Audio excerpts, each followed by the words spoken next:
नमस्कार, आदाब, सत श्री अकाल। मैं हूं कपिल काटपाल। स्वागत है आप सभी का मेरे डेली न्यूज एनालिसिस में। उम्मीद करता हूं आप इस सेशन को डेली अच्छे से फॉलो कर रहे हैं। इसी तरह से बने रहिए, जुड़े रहिए और उम्मीद करता हूं आप सबकी तैयारी जो है बहुत अच्छे से चल रही होगी। So warm welcome to this session. Okay, so Unacademy पे एक बार फिर से 20% डिस्काउंट आ चुका है। अगर आप पूरा पूरा बैंक एग्जाम की तैयारी करना चाहते हैं, पूरी सब्सक्रिप्शन या फिर JIB DBF या फिर मेरी एक्सक्लूसिव बैंकिंग अवेयरनेस की सब्सक्रिप्शन परचेज करना चाहते हैं, सभी में 20% ऑफ है। कोड इस्तेमाल कर सकते हैं नीति, जिससे आपको डिस्काउंट मिल जाएगा।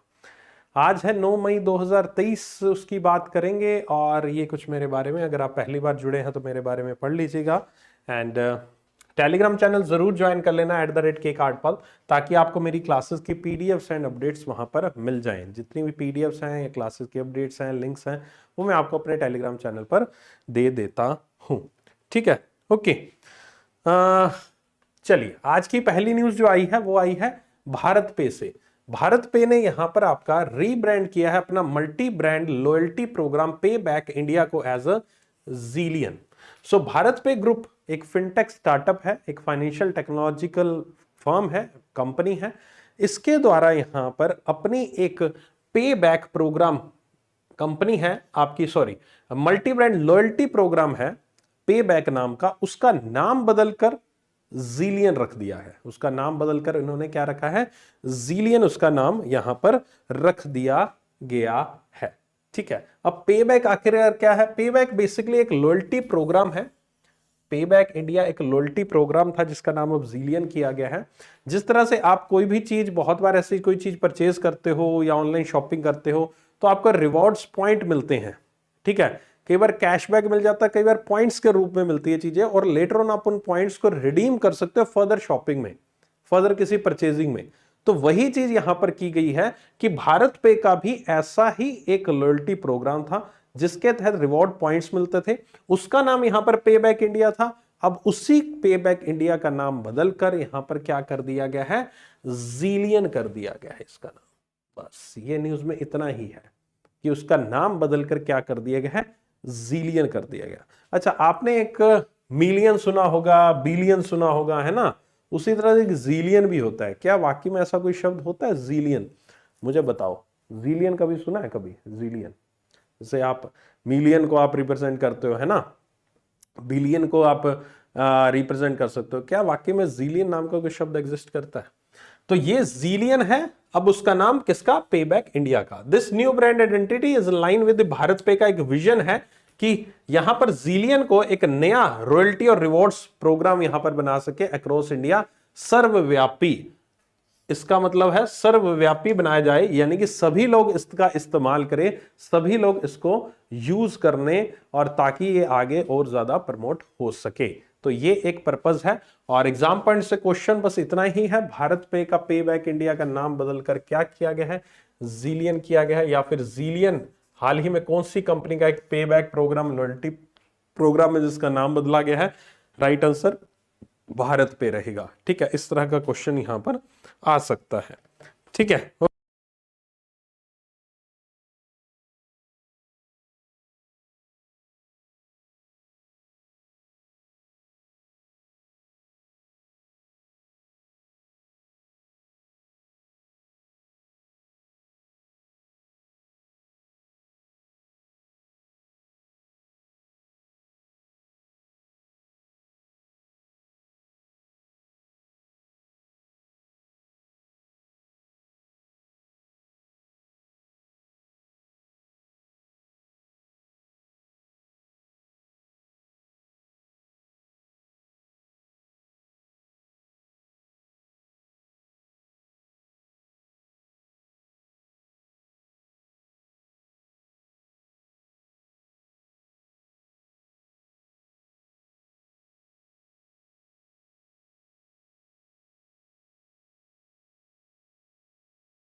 ओके, आई होप कि अब आवाज आ रही होगी आपको मेरी, right? Sorry for this. Okay, चलो, ओके है आवाज?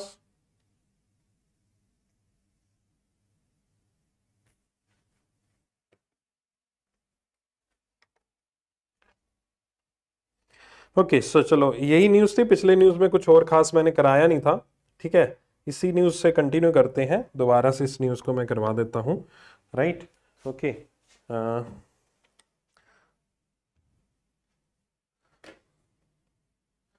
इस न्यूज़ में यहाँ पर एडीबी ने, खैर अभी तक आपने न्यूज़ पढ़ ली होगी, समझदार व्यक्तियों ने ये न्यूज़ अब तक पढ़ ली होगी, और जो कमेंट्स में बिजी थे वो बिजी थे, है ना? उन्होंने तो क्या पढ़ा होगा, उन्होंने तो बस कमेंट्स में ही कमेंट्स ही करते रह गए होंगे वो तो, है ना?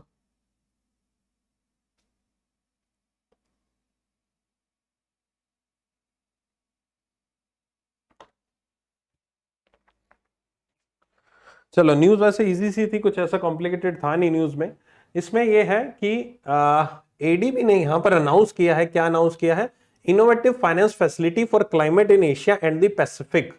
Innovative finance facility for climate in Asia and Pacific program इन्होंने लॉन्च किया, जिसके तहत वो कुछ चुनिंदा एरियाज में यहां पर फाइनेंसिंग देंगे, फंडिंग देंगे, पैसा देंगे। किससे जुड़ा हुआ? क्लाइमेट चेंज से निपटने के लिए यहां पर ये पैसा दिया जाएगा कुछ ऐसे एरियाज में, और वो एरियाज फिलहाल Denmark, Japan, Republic of Korea, Sweden, UK and United states हैं। यहां पर ये कंट्रीब्यूट किया जाएगा, और ये कंट्रीब्यूशन है तकरीबन $100 बिलियन का, और ये आपका क्लाइमेट चेंज से निपटने के लिए फॉर 2019 से 2030 तक के पीरियड के लिए यहां पर बात की गई है।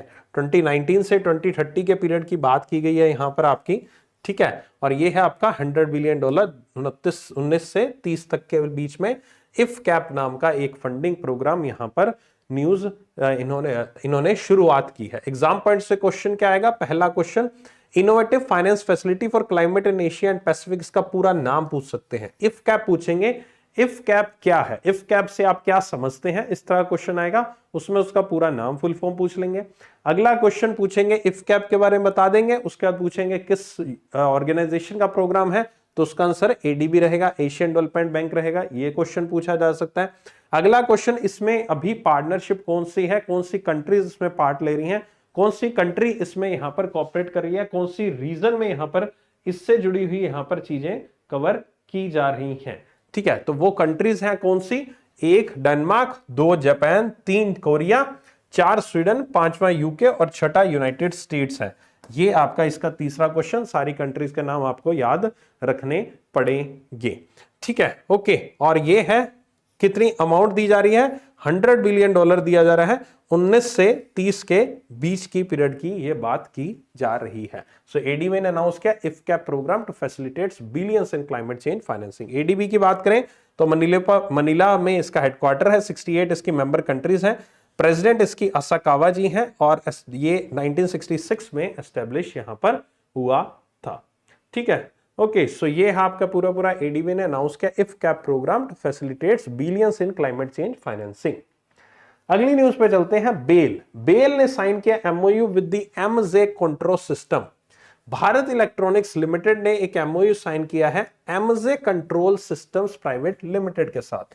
सो भारत इलेक्ट्रॉनिक्स लिमिटेड ने यहां पर MJ control systems private limited के साथ एक एग्रीमेंट साइन किया है, और ये एग्रीमेंट साइन किया गया है किस पर्पस से? ये एग्रीमेंट साइन किया गया है आपका इलेक्ट्रो मैकेनिकल बुलार्ड्स को बनाया जाएगा for use in the defence, homeland security, paramilitary and export projects के लिए। बुलार्ड्स को बनाने के लिए यहां पर एक एग्रीमेंट साइन किया भारत इलेक्ट्रॉनिक्स लिमिटेड ने MJ control systems private limited के साथ।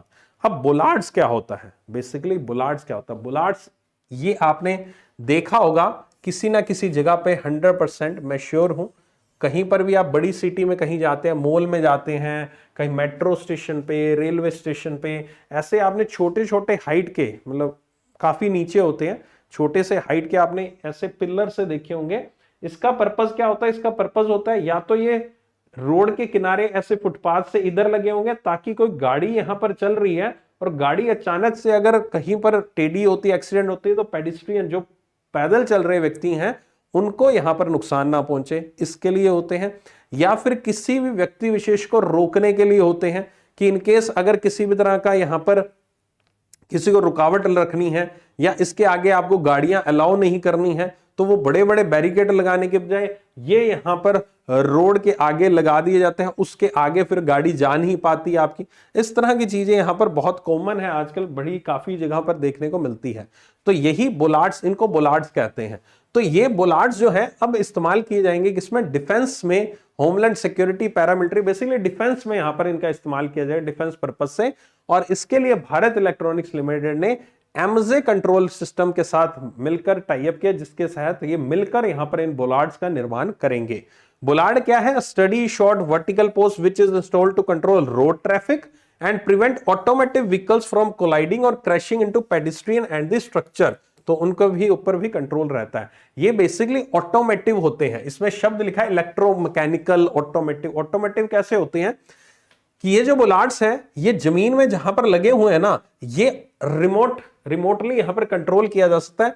एक बटन दबाकर ये नीचे जमीन में चले जाते हैं, तो ये रास्ता पूरा खुल जाता है, ये रास्ता पूरा क्लीन हो जाएगा। ये नीचे जमीन में चले जाएंगे ऐसे कर और ये रास्ता पूरा खुल जाएगा। ये बेसिकली वही रोड को ब्लॉक करने के लिए किया गया। जब रोड ओपन करनी है तो इनको कर दिया गया बंद, ये नीचे जमीन में चले गए। जब रोड पे वन वे करना है, कुछ भी ट्रैफिक को रोकना है, तो इसको ऊपर कर दिया गया। इस तरह की चीजें यहां पर इस्तेमाल की जाती है। तो वही है इलेक्ट्रो, इसलिए शब्द लिखा हुआ है यहां पर इलेक्ट्रो, ऊपर लिखा है इलेक्ट्रो मैकेनिकल लिखा है और यहां पर ऑटोमेटिव शब्द लिखा है। ठीक है, ओके। तो ये चीज आपकी आ गई। इसमें और भी है कि बेसिकली डिफेंस में इसका इस्तेमाल किया क्यों जाएगा, डिफेंस में इसका इस्तेमाल किया कहां जाएगा। डिफेंस में यहां पर इसका इस्तेमाल किया जाएगा कि bollards are built to withstand the impact of the IED improvised explosive device laden vehicles weighing from 24,000 kilo से 1.5 lakh kilo and coming in at a speed of 80 to 100 kilometre प्रति our.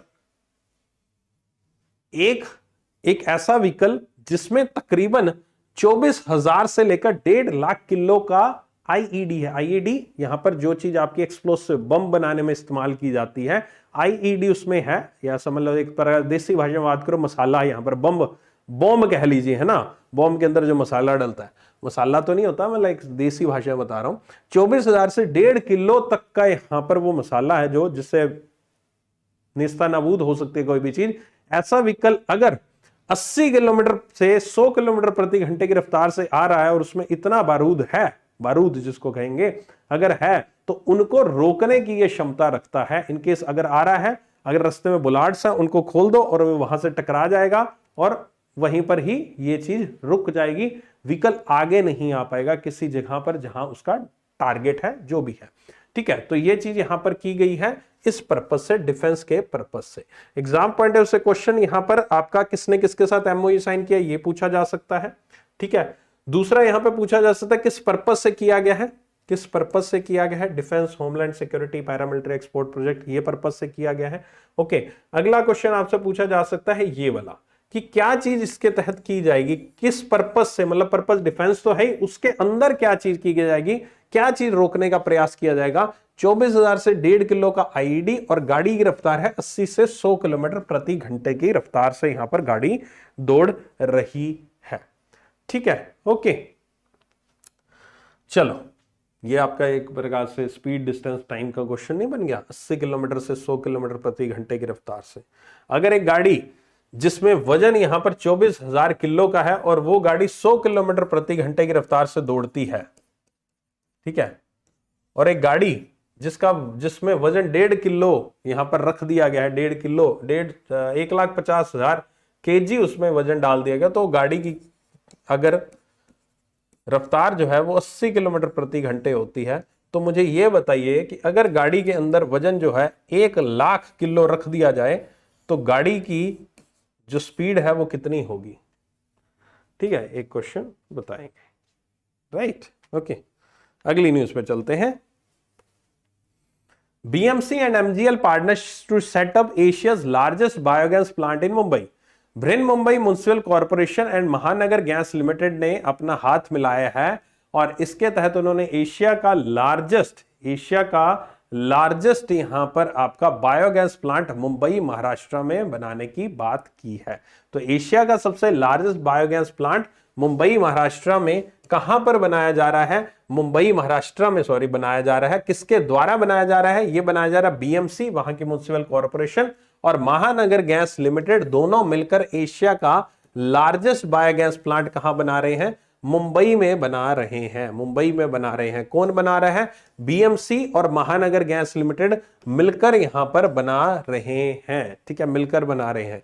Upcoming plant will be able to process daily 1000 ton of wet waste. 1000 ton of wet waste यहां पर आपका किया जा सकता है। क्या किया जा सकता है?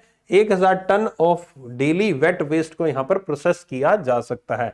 इसमें रिसाइकल किया जाएगा degradable waste which accounts to 3500 tonne of 6000 tonne of solid waste generated daily in Mumbai Maharashtra. ठीक है, याद करने की आवश्यकता नहीं है, जस्ट आपको इसी पैराग्राफ को याद रखना है यहां पर आपका। और ये पैराग्राफ क्या कहता है? बीएमसी और एमजीएल मिलकर यहां पर क्या कर रहे हैं? एशिया का लार्जेस्ट बायोगैस प्लांट कहां पर बना रहे हैं?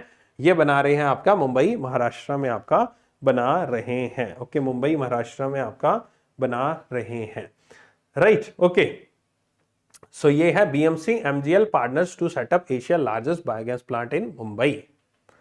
अगली न्यूज है, यूनियन गवर्नमेंट ने 11 मेंबर की कमेटी बनाई है to restructure 94 year old ICAR. ICAR क्या है? आईकार है यहां पर एक इंस्टीट्यूट ऑफ, आपका क्या बोलते हैं इसको, कहीं तो लिखा होगा एग्रीकल्चर रिसर्च एजुकेशन, नहीं, इसका फुल फॉर्म कहीं नहीं लिखा होगा। बताओ इसका फुल फॉर्म क्या? आईकार का कमाल होगी यार, है ना।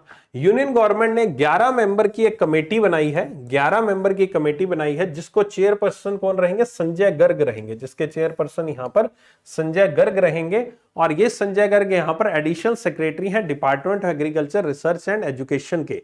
Department of agriculture research and education के यहां पर एडिशनल सेक्रेटरी हैं। नाम है इनका संजय गर्ग।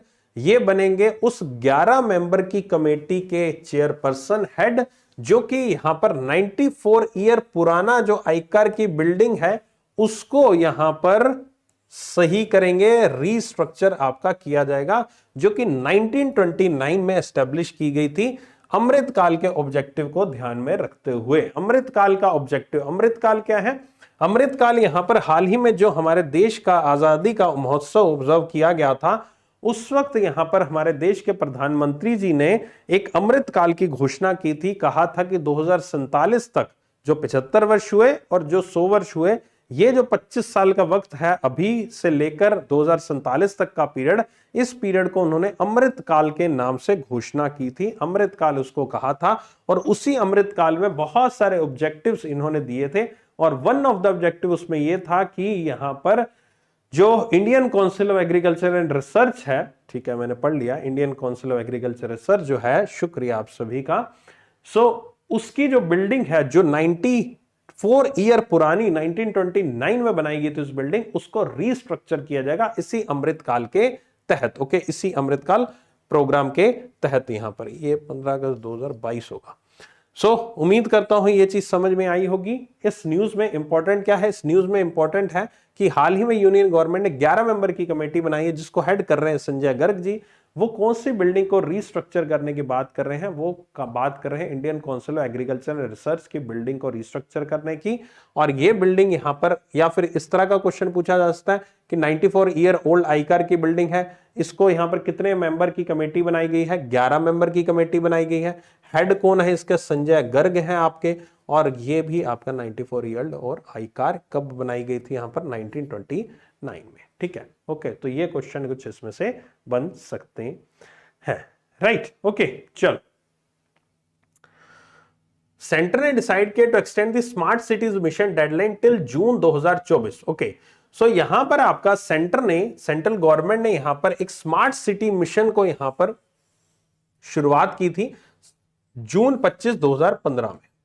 और ये जो स्मार्ट सिटी मिशन की शुरुआत की थी, ये किया था जून 2023 तक। इसका टारगेट रखा गया था कि जून 2023 तक हम इंडिया की 100 ऐसी सिटीज को स्मार्ट सिटीज बनाएंगे।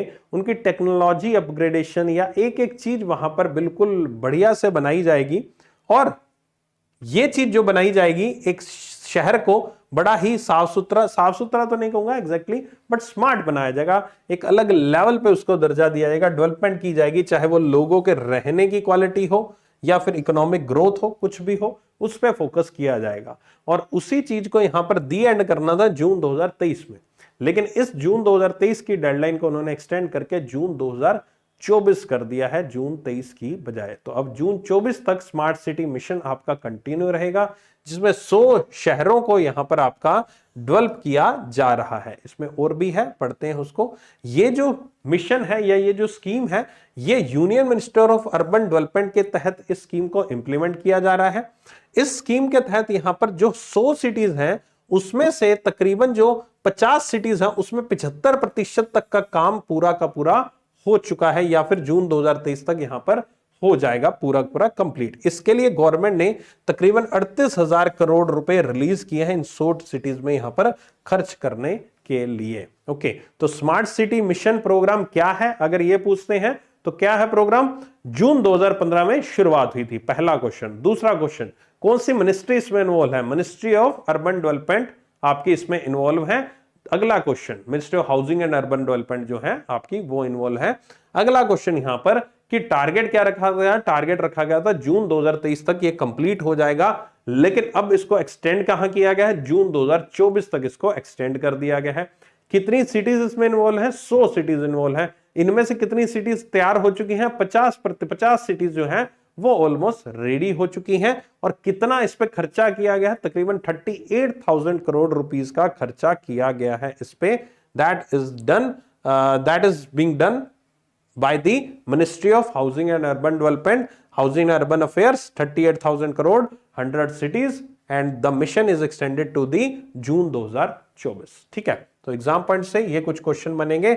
ईयर पूछ सकते हैं, स्मार्ट सिटी मिशन के बारे में पूछ सकते हैं, स्टेटमेंट बेस्ड एक क्वेश्चन बन सकता है, इसमें बहुत ही बढ़िया सा स्टेटमेंट बेस्ड क्वेश्चन बन सकता है, right? Okay, and 100 cities into smart cities, people living in the India and drive the economic growth। Okay, चलिए अगली न्यूज पे चलते हैं। India will get its own index to quantify heat impact next year. Okay, so यहां पर India क्या कर रहा है? इंडिया अपना खुद का एक हीट इंडेक्स लॉन्च करने की तैयारी कर रहा है। हीट इंडेक्स नेक्स्ट ईयर, ताकि जो हीट वेव्स हैं उनको डिटरमाइन किया जा सके, कहां पर आएगा, कैसे होगा, एक पूरा इंडेक्स वो अपना बनाएगा, ताकि हीट वेव अलर्ट जो है स्पेसिफिक लोकेशंस के बारे में जान सके, स्पेसिफिक लोकेशंस के बारे में, हीट वेव्स के बारे में जान सके। हीट इंडेक्स काम कैसे करेगा? हीट इंडेक्स काम करेगा that how hot it feels when humidity is factored in along with the air temperature. Okay, so इस फंडे पे काम करेगा कि भाई साहब कितना गर्म आपको फील होता है अगर ह्यूमिडिटी जो है वो अगर एयर टेम्परेचर के साथ उसका आंकलन किया जाए। बेसिकली ये कोई नया फंडा नहीं है, ये एक इसको यहां पर कैलकुलेट करने का ये आपका पुराना फंडा है, हीट इंडेक्स वाला ही। नॉर्मल बात है कि मॉइस्चर जो होता है या जो ह्यूमिडिटी होती है वो आपकी यहां पर इनवर्सली प्रोपोर्शन होती है एयर टेम्परेचर के। ह्यूमिडिटी जो है वो एयर टेम्परेचर के इनवर्सली प्रोपोर्शनल होती है, यानी कि ह्यूमिडिटी ज्यादा होगी, टेम्परेचर ठंडा होगा। टेम्परेचर अगर ज्यादा होगा, हॉट क्लाइमेट होगा, तो आपकी ह्यूमिडिटी कम होगी। हवा जो है वो सूख जाती है, ड्राई हो जाती है सर्दियों में, और हवा जो है नम हो जाती है आपका सर्दियों में। ठीक है, क्योंकि जो गर्म हवा होती है, गर्मी होती है, उसमें जो एयर पार्टिकल्स होते हैं, वेपर्स होते हैं, उनको बहुत ही ज्यादा एब्जॉर्ब करके रख जाती है एयर अपनी, और जो ठंड होती है उसमें उसको एब्जॉर्ब नहीं कर पाती, तो उनको पार्टिकल्स रिलीज हो जाते हैं, तो उस वजह से ह्यूमिडिटी जो है वो बढ़ जाती है। ठीक है, आई होप कि ये चीज आपको पता होगी, पहले से कभी किसी स्कूल कॉलेज में नहीं पढ़ी होगी। नहीं पढ़ी तो सिंपल सरल भाषा मैंने आपको बताया है कि जब आपका टेम्परेचर राइज होता है तो ह्यूमिडिटी आपकी कम हो जाती है, जब टेम्परेचर आपका कम होता है ह्यूमिडिटी आपकी बढ़ जाती है। Both are inversely proportional to each other. ठीक है, okay, so it is also known as the apparent temperature इसको कहते हैं, and these figures were calculated using data from the India meteorological department से जो डाटा आएगा उससे यहां पर ये चीज ऑब्जर्व की जाएगी। ओके, सो एग्जाम पॉइंट से क्वेश्चन यहां पर हाल ही में इंडिया ने अपना खुद का एक इंडेक्स लॉन्च करने की बात की है to quantify heat impact next year. Index क्या है? इंडेक्स है आपका हीट इंडेक्स। वैसे तो मतलब मुझे कुछ खास इसमें लग नहीं रहा। क्या क्वेश्चन पूछेंगे? हाँ ये पूछ सकते हैं हीट इंडेक्स कैसे मेजर किया जाता है, जो मैंने अभी समझाया उस तरह का कुछ आ गया तो ठीक है, ये पूछ सकते हैं। How heat index is measured, how heat it feels when humidity is factored in along with the air temperature. IMD का, इंडिया मेट्रोलॉजिकल डिपार्टमेंट का यहाँ पर ये डाटा है, उसका इस्तेमाल करके ये चीज की जाएगी। इसको अपरेंट टेम्परेचर भी कहते हैं। ओके, आईएमडी की बात करें तो यहां पर फाउंड किया गया था 1875 में, न्यू दिल्ली में इसका हेडक्वार्टर है और मोहपात्रा जिसके एमडी हैं, डायरेक्टर जनरल है। ओके, सो ये है हीट इंपैक्ट, नेक्स्ट ईयर यहां पर ये चीज किया जाएगा। ठीक है, ओके चलिए आगे चलते हैं।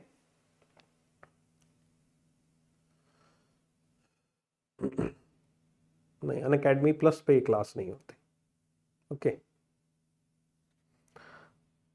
अगली न्यूज पे चलते हैं। एचआई का फुल फॉर्म नहीं आएगा भाई, एचआई का फुल फॉर्म कहां से आ जाएगा इतना भी नहीं आता यार।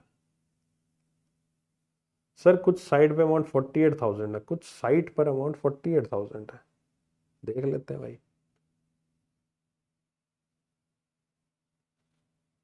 सर लू तो गर्म होता है, ह्यूमिडिटी ना एक बराबर होता है ऐसा यार। भाई अब ज्योग्राफी की क्लास नहीं है भाई, मैं अब बिल्कुल मैं मैप हीट चार्ट नहीं लेकर बैठूंगा यहाँ पे, है ना, प्लीज, है ना। अपने बैंक एग्जाम की तैयारी कर रहे हैं, अपने यूपीएससी की नहीं कर रहे हैं ना। मैं वैसा इंसान नहीं हूं कि अंदर मैं करा रहा हूँ बैंक एग्जाम की तैयारी, बाहर में थंबनेल में यूपीएससी लिख दो। भाई सब यूपीएससी करंट अफेयर्स अलग लेवल की होती है, उसकी क्लास हो फिर मैं समझा दूं ये जो तुम पूछ रहे हो। अभी फिलहाल जितना आपके बैंक एग्जाम के लिए काफी है, एसएससी बैंक एग्जाम या स्टेट पीसीएस वगैरह, उतना काफी है। ठीक है, आगे चलते हैं। डब्ल्यूएचओ ने लॉन्च किया new initiative called the PRET, preparedness and resilience for emerging threats. Okay, preparedness and resilience for emerging threats, यहां पर ये प्रेट का पूरा नाम है। To ensure the world is prepared for future outbreaks like the कोविड-19 pandemic. Okay, so कोविड-19 pandemic को हाल ही में डब्ल्यूएचओ ने अपना जो एंडेमिक पैंडेमिक डिक्लेयर किया था वो हटा दिया उससे दर्जा, वैसे तो, है ना, वो भी एक खबर थी। सो यहां पर एक और न्यूज आई है, डब्ल्यूएचओ ने लॉन्च की है parade initiative, parade, preparedness and resilience for emerging threats. In case अगर कोविड-19 जैसा पैंडेमिक फिर से फ्यूचर में आता है, तो यहां पर आपका उससे पहले ही प्रिपेयर होने के लिए, उससे पहले ही प्रिपेयर रहा जाए, इसी के लिए डब्ल्यूएचओ ने यहां पर लॉन्च किया है। क्या लॉन्च किया है डब्ल्यूएचओ ने यहां पर आपका? डब्ल्यूएचओ ने यहां पर आपका, जस्ट अ सेकंड,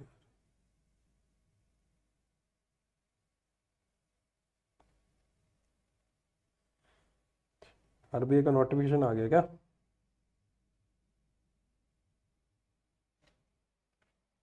आरबीआई का नोटिफिकेशन आ गया, ऑफिशियल नोटिफिकेशन। ओके, खैर आज एक लेकर आऊंगा, काफी लोग आरबीआई के बारे में पूछ कर रहे थे, तो आरबीआई का मेरा कोर्स आ रहा है 15 मई से, मैं स्टार्ट कर रहा हूँ 15 मई से आरबीआई ग्रेड बी की क्लासेस। ओके, और फेज 2 की, है ना, और उसके बारे में मैं डिटेल आज अभी थोड़ी देर में एक वीडियो में बना दूंगा। ठीक है, सो प्रेट, preparedness and resilience for emerging threats, ये है आपका कोविड-19 जैसे थ्रेट से निपटने के लिए, by providing the guidance on integrated planning for responding to respiratory pathogens and their recovery by supporting to strengthen the systems and capacities। यानी कि जो आपके श्वास के लिए जो प्रॉब्लम क्रिएट करते हैं, ऐसी चीजों के ऊपर आपके स्वास्थ्य को और मजबूत बनाने के लिए, आपके अंदर कैपेसिटी को और मजबूत बनाने के लिए एक ऐसी योजना, एक ऐसा मार्गदर्शन, एक ऐसी प्लानिंग ऑलरेडी करके रखी जाएगी कि इनकेस फ्यूचर में अगर कोविड जैसा कुछ भी आता है तो उससे निपटा जा सके। Parade initiative first module focus करेगा रेस्पिरेटरी पैथोजेंस पे, जिसमें इन्फ्लुएंजा, कोरोना वायरस और रेस्पिरेटरी सिंक्टिकल वायरस जैसी बीमारियों के ऊपर बात की जाएगी, किस तरह से उनसे लड़ा जा सकता है। राइट, ओके, सो ये है आपका यहां पर प्रेट। एग्जाम पॉइंट से पहला तो क्वेश्चन आएगा, प्रेट का पूरा नाम, preparedness and resilience for emerging threat, ये पूरा नाम किसने लॉन्च किया है? डब्ल्यूएचओ के द्वारा लॉन्च किया गया है आपका, ये डब्ल्यूएचओ के द्वारा प्रेट लॉन्च किया गया है कोविड-19 पैंडेमिक जैसी और बीमारियों से निपटने के लिए। पर्पस इसका मैंने नीचे आपको बता दिया। ठीक है, ओके, सो ये आपकी न्यूज यहां पर पूरी आती है। डब्ल्यूएचओ के बारे में 1948 हेडक्वार्टर जिनेवा में है। टेड्रस एडनोम, ये जो है, जो भी प्रोनाउंसिएशन है, ये भाई साहब इसके हेड है। ये प्रेट इनिशिएटिव हाल ही में लॉन्च किया गया था, कहां पर? जिनेवा, स्विट्जरलैंड में एक प्रोग्राम हो रहा था, एक मीटिंग हो रही थी, उसमें ये आपका अनाउंस किया गया है। ठीक है, footballer Cristiano Ronaldo tops Forbes world 10 highest paid athletes 2023। सो दुनिया के 10 हाईएस्ट पेड एथलीट्स की लिस्ट आई है, मैंने 5 ही दी है, ज्यादा याद करने की जरूरत नहीं है यहां पर आपका। सो यहां पर टॉप में क्रिस्टियानो रोनाल्डो रहे हैं, जिनको सबसे ज्यादा पैसे मिलते हैं, पोर्टुगाल के हैं। सोकर यहां पर जो स्पोर्ट्स यहां पर है सोकर, 136 मिलियन इनकी डॉलर जो टोटल अर्निंग।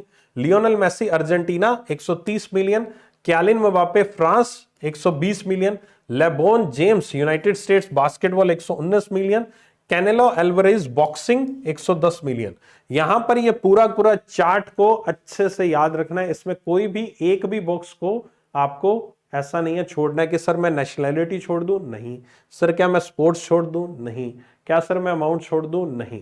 जो भी लिखा है ये मैट्रिक्स पूरी की पूरी आपकी लिखी है। 5 चौका 20 डब्बे हैं यहां पर टोटल, 20 के 20 डब्बे, 5 ही, हाँ 5 चौका 20 के 20 डब्बे आपको याद रखने हैं।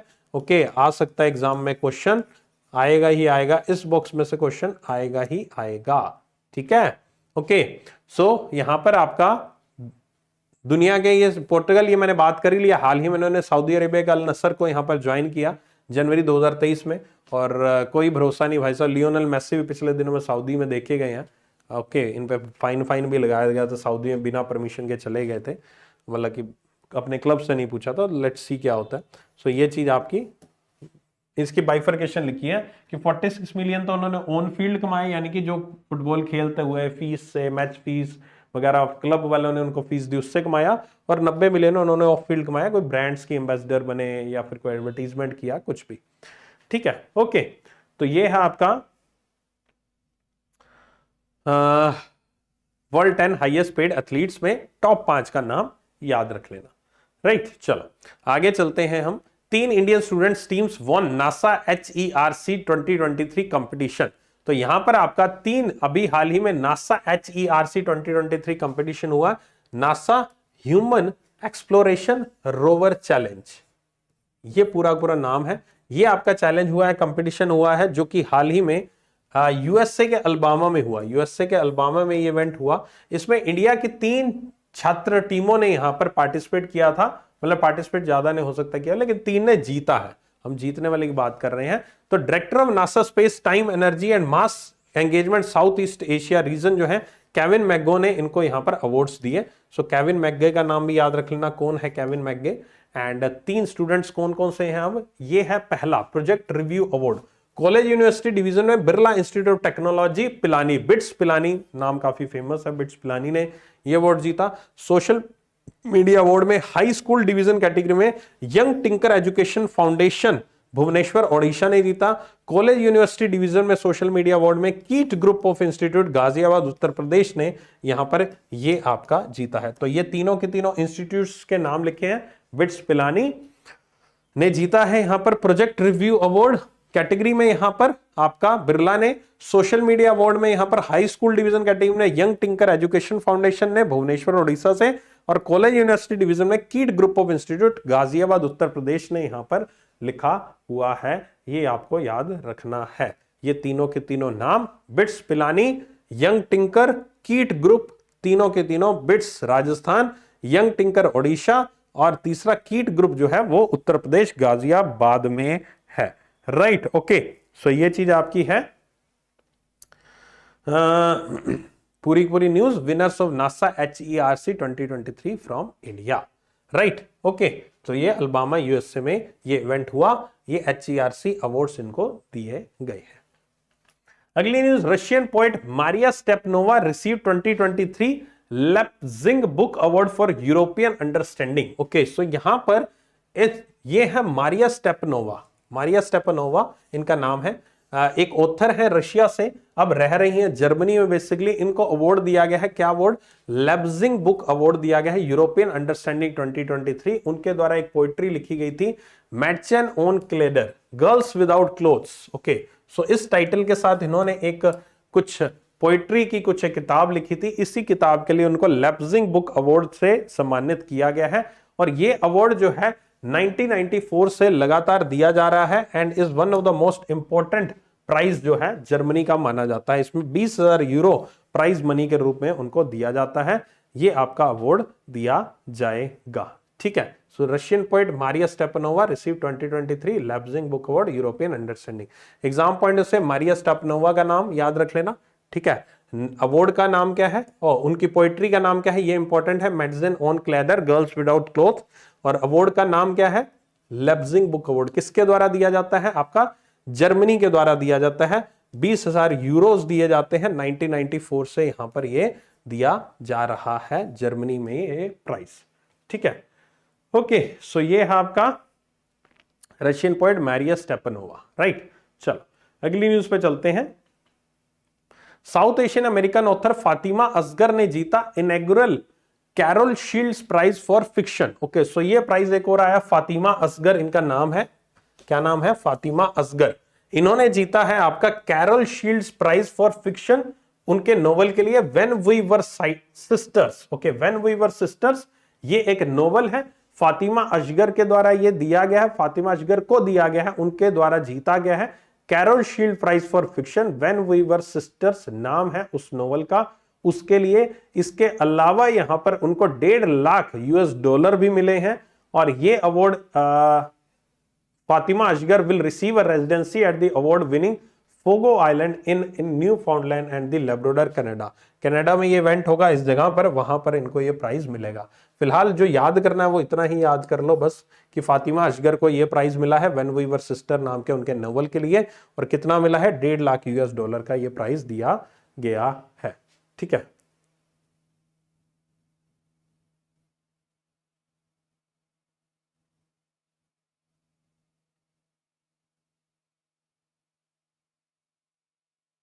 डेली पीडीएफ का कंपाइल किया करें मंथली पीडीएफ में। अगर बच्चा आपको ये डेली पीडीएफ कंपाइल्ड पीडीएफ चाहिए ना, आप एक काम करो, गूगल पे ना एक शब्द लिखो। गूगल करना आता होगा सभी को, आई डोंट थिंक गूगल करना नहीं आता होगा, क्योंकि आप बाकी सारी चीजें सर्च कर लेते हैं लेकिन काम की चीजें कभी सर्च नहीं करते। एक काम की चीज बनाता हूं, गूगल पे सर्च करना पीडीएफ कंबाइनर, ये शब्द लिखना गूगल पे।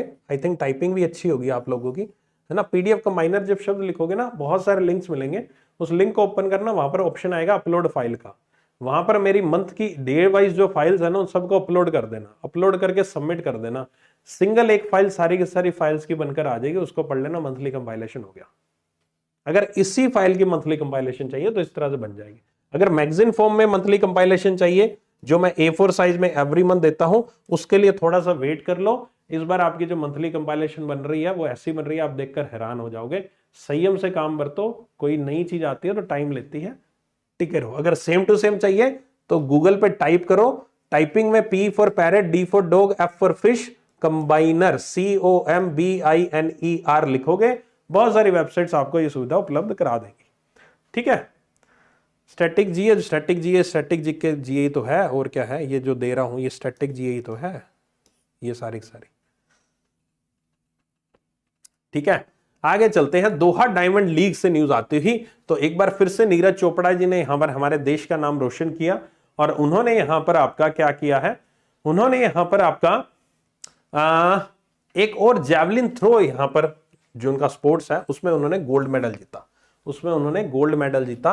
88.67 मीटर का थ्रो इन्होंने फेंका, और ये वेंडा डायमंड लीग हुआ। वेंडा डायमंड लीग इसका नाम था, कहां हुआ था, दोहा में। दोहा डायमंड लीग, या फिर इसको वेंडा डायमंड लीग भी नाम दिया गया है। नीरज चोपड़ा जी ने यहां पर इसमें गोल्ड मेडल जीता जैवलिन थ्रो मेंस इवेंट में। जाकूब वेदलेज जो है चेक के, ये दूसरे स्थान पर रहे, और उसके अलावा एंडरसन पीटर्स जो है वो यहां पर तीसरे स्थान पर रहे। दोहा डायमंड लीग जो है वो सुहाइम बिन अहमद स्टेडियम में आयोजित किया गया था, दोहा कतर में। और ये पहली बार नहीं है नीरज चोपड़ा जी ने यहां पर गोल्ड मेडल जीता, इससे पहले भी नीरज चोपड़ा जी ने यहां पर, आप सभी को मालूम है, आपका ओलंपिक्स में भी जीता मेडल। और इवन इन्होंने यहां पर आपकी हाल ही में जो डायमंड लीग हुई थी, ये तो डायमंड लीग अभी 2023 की हुई है, इससे पहले भी डायमंड लीग हुई थी 2022 में लुजाने स्विट्जरलैंड में, वहां पर भी ये पहले इंडियन बने थे इस डायमंड लीग को जीतने वाले, और फिर से इन्होंने अगली डायमंड लीग में भी गोल्ड मेडल जीत लिया है। ये उनकी दूसरी जीत है, और इससे पहले भी उन्होंने इस तरह के थ्रो फेंके हैं, और सबसे बेस्ट थ्रो उनका 89.94 मीटर का है। नंबर 1 जो रहे थे आपके, मतलब सबसे हाईएस्ट इनका थ्रो है जो कैरियर बेस्ट है आपका। ओके, सो एग्जाम पॉइंट से क्वेश्चन, दोहा डायमंड लीग में किसने जीता है गोल्ड मेडल, नीरज चोपड़ा ने जीता है। कितना थ्रो फेंका है ये याद रख लेना, थ्रो की लेंथ, ओके, किसने किसने सेकंड पे, थर्ड पे कौन रहा, उनके देश कौन सा है, कहां पर ये इवेंट हुआ था, इसका दूसरा नाम क्या है, वनडा डायमंड लीग इसका नाम है, इससे पहले कहां फेंका था ये क्वेश्चन, और ये कब जीता था पिछला ये क्वेश्चन। मतलब हर एक पैराग्राफ, हर एक लाइन एक एक क्वेश्चन बना रही है। इस पूरी की पूरी न्यूज में से कुछ भी स्किप करने वाला नहीं है, ठीक है, ओके, कुछ भी स्किप करने वाला नहीं है, ठीक है, ओके। चलो भाले का वेट बता देना, ठीक है, भाले का वेट भी देख लेना, तोल लेना जाकर वहां पर, है ना। ये जो क्वेश्चन आया था ना कि भाले का वेट कितना, देख बच्चा, पता है क्या होता है एग्जाम में 40, 50 या 60 क्वेश्चन, जो भी जिस टाइप का एग्जाम है ना, इस टाइप के क्वेश्चन आते हैं, उसमें से 2-3 क्वेश्चन ऐसे होते हैं जो एग्जामिनर मजे लेने के लिए देता है आपको, है ना। और ये भाले का जो वेट पूछा था ना, वो उनमें से एक ऐसा क्वेश्चन था कि भाले का वेट ऐसे मजे लेने के लिए पूछा था। कुछ एक्सेप्शनल क्वेश्चन 2-3 आते हैं जो कि किसी को ही नहीं मालूम होता, एग्जामिनर को खुद को मालूम नहीं होता उसका उत्तर, वो फिर भी पूछ लेता है ना, क्योंकि मेरे जैसे सर का हुआ इंसान होगा, है ना, मैं भी ऐसे ही पूछ लूंगा। जैसे मैंने भी पूछा ना, उसकी बताओ इतना मीटर डिस्टेंस, इतना मीटर डिस्टेंस, क्या डिस्टेंस रहेगा, तो वैसा कुछ हो जाता है। तो ऐसे ही क्वेश्चन को इस तरह के क्वेश्चन को देख कर ना अपनी स्ट्रेटेजी को बदलते नहीं है पढ़ने की, आपको जो पढ़ाया है बस उसको पढ़ लो, ध्यान में रख लो, बहुत है इतना, है ना। ऐसे क्वेश्चंस आते रहेंगे, फिर आएंगे, क्या कर लोगे, कितना पढ़ लोगे, समझ नहीं आई, जितना मर्जी पढ़ लोगे फिर भी नहीं होंगे। Tamil actor Manobala passes away, okay, so Manobala इनका नाम है, तमिल एक्टर है, कॉमेडियन, डायरेक्टर, प्रोड्यूसर मनोबाला, निधन हो गया इनका। ऑब्वियस है, ज्यादा से ज्यादा क्या प्रोफेशन पूछेंगे, कहाँ की एक्टर है ये पूछेंगे, बस इतना ही याद रख लेना। बाकी ये ऑलरेडी डेब्यू किया था अघाया गंगई 1982 में, राइट, ओके। अगली न्यूज है इंटरनेशनल नो डाइट डे 6 मई को ऑब्जर्व किया जाता है। International no diet day, world athletics day 7 मई को ऑब्जर्व किया जाता है with the theme of athletics for all a new beginning. And world red cross day 8 मई को ऑब्जर्व किया जाता है। लास्ट ईयर यही क्वेश्चन आया था, वर्ल्ड रेड क्रॉस डे का थीम है everything we do comes hashtag from the heart. इस बार किसकी थीम है, वर्ल्ड रेड क्रॉस डे की 8 मई को मेरे जन्मदिवस के मौके पर रेड क्रॉस डे ऑब्जर्व किया जाता है, ठीक है। मतलब मेरे जन्मदिवस के मौके पर नहीं, मतलब मेरे जन्मदिन वाले दिन 8 मई को ऑब्जर्व किया जाता है। मेरे जन्मदिवस के लिए उपलक्ष्य पे थोड़े ना रेड क्रॉस डे बनाया जाएगा। ओके, तो ये रिसेंट डेज एंड थीम है जो 1 मई से लेकर 5 मई तक आपको एक साथ दे दिया गया है आपकी रिवीजन के लिए, अच्छे से पढ़ लीजिएगा इनको। एंड आज के सेशन को यहीं समाप्त करते हैं। 20% जो डिस्काउंट है वो लाइव हो चुका है अनअकैडमी सब्सक्रिप्शन पर, नीचे डिस्क्रिप्शन में लिंक है। चाहे आप बैंक एग्जाम का सब्सक्रिप्शन, ऑल टीचर्स का सब्सक्रिप्शन खरीदना चाहते हो, मेरा अकेले का बैंकिंग का सब्सक्रिप्शन खरीदना चाहते हो, बैंकिंग फाइनेंशियल अवेयरनेस का, वो खरीद सकते हो 20% डिस्काउंट पे, मतलब 699 के बाद 20% डिस्काउंट और आपको मिल जाएगा इस पे, ठीक है। और या फिर आप जीआईबी की तैयारी करना चाहते हो मेरे साथ, जीआईबी डीबीएफ जो अक्टूबर में एग्जाम है उसको टारगेट लेकर चल रहे हो, तो वो भी मैं यहाँ पर पढ़ा रहा हूँ, डेली क्लासेस वहां पर भी मैं लेता हूँ अनअकैडमी प्लस पे, वो भी परचेज कर सकते हो। सारों में कोड ये इस्तेमाल करना, नीचे डिस्क्रिप्शन में लिंक है, जाकर परचेज कर लेना। मिलते हैं नेक्स्ट एमसीक्यूज क्लास में जो कि रात को होगी आपकी। Thank you so much and take care, bye bye, see you again. Session पसंद आए तो लाइक, नहीं लाइक करना आपकी मर्जी है, पसंद नहीं आता तो डिसलाइक कर सकते हो, पसंद आता तो लाइक करना मत भूलना। कमेंट सेक्शन में जरूर बता देना कैसा लगा सेशन। और कल मैंने एक वीडियो बनाई थी अपने चैनल पे, उसको अगर नहीं देखा तो जाकर देख लेना, है ना। और जिनका LIC AAO का रिजल्ट आया है positive, I am really happy to announce that I have received 100+ mails. मुझे 100 से भी ज्यादा मेल्स आई हैं कल। रिजल्ट कितना आया, 700+ बच्चों, 700+ से में से 100+ मेल्स मेरे पास आई हैं कि सर इंश्योरेंस अवेयरनेस का कोर्स किया था। मतलब मैं अपने आप को इतना बड़ा टीचर नहीं मानता पूरे इंडिया में, हाँ भाई मेरे 700 बच्चे होने चाहिए, लेकिन इट्स अ ह्यूज नंबर। 700 में से अगर 100 बच्चा मुझे कह रहा है, 761 में से कि 100 बच्चा, 125 बच्चा मुझे मेल करके कह रहा है, और आई एम रियली हैप्पी कि ऐसा कुछ हुआ है। और मेरे कोर्स उनको एक्सक्लूसिव, जो कोर्स मैंने अपनी मेहनत से, इतनी मेहनत करके उस कोर्स को बनाया था, एक्सक्लूसिव कंटेंट जो लेकर आया था स्पेसिफिक, वो आप लोगों के काम आया है। और इस बार भी वही हुआ जो हमेशा होता था। और आप में से बहुत सारे लोगों ने तो फॉर्म ही नहीं फिल किया था। क्यों नहीं किया था? क्योंकि आपने कई लोगों से सुन लिया था फॉर्म मत फिल करो। मैं आपको आज मेल्स के स्क्रीनशॉट दिखाऊंगा। पता है क्या लिखा था? एक मेल मुझे अभी आज सुबह हुई है, it was my first attempt, मैंने LIC AAO क्लियर किया। और तुम लोगों को ये था कि मेरा तो प्रीलिम्स ही नहीं क्लियर हो रहा, मेरा कैसे होगा इंश्योरेंस अवेयरनेस, सीट्स तो सिर्फ 300 है, हमारा थोड़ी ना होगा, हम तो फॉर्म ही नहीं फिल करते, है ना। और जो बच्चे जिन्होंने फॉर्म फिल कर दिया, जिन लोगों के मेंस कई क्वालिफाई नहीं हो रहे थे, ऐसे ऐसे मेल्स हैं, सर मेरा मेंस कोई क्वालिफाई नहीं हो रहा था, मेरा प्रीलिम्स कोई क्वालिफाई नहीं हो रहा था, मैंने LICAA दिया, मेरा हो गया, आज वो इंटरव्यू देने जा रहे हैं।